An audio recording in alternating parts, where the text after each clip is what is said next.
تشكيل إنجلترا وهولندا المتوقع في مباراة اليوم النارية.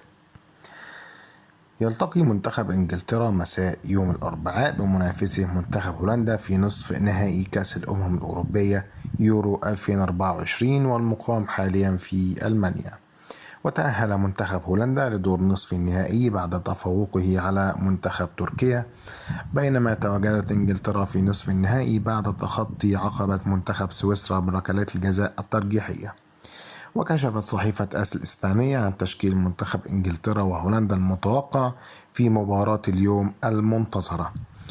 تشكيل منتخب إنجلترا وهولندا المتوقع في مباراة اليوم.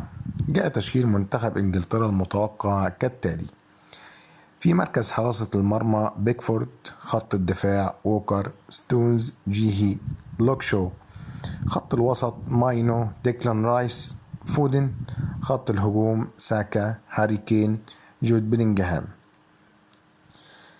بينما جاء تشكيل منتخب هولندا المتوقع كالتالي: في حراسة المرمى فيربروجن، خط الدفاع دومفريس، ديفري، فان دايك، أكي، خط الوسط ريندرز، شوتين، تشافي سيمونز، خط الهجوم كودي جاكبو، منفيس ديباي، مالين.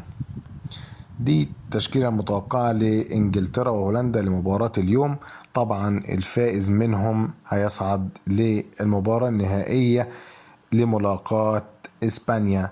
طبعا مباراة إسبانيا وفرنسا انتهت امبارح بنتيجة 2-1 لصالح إسبانيا بعد تألق رائع للامين يامال وهدف أكثر من رائع. طبعا كله مستني المباراة ديت على أحر من الجمر، وهتكون مباراة نارية لا تقل متعة وإثارة عن مباراة فرنسا وإسبانيا. هنشوف مين هيتأهل للنهائي النهاردة، كلنا في انتظار المباراة، وهيكون نهائي ناري بالطبع. كده انتهى الفيديو بتاعنا. لو عجبكم الفيديو اشتركوا في القناة وفعلوا الجرس عشان توصل لكم كل فيديوهاتنا أول بأول، واعملوا لايك عشان ده بيدعمنا وبيخلينا ننتشر أكتر.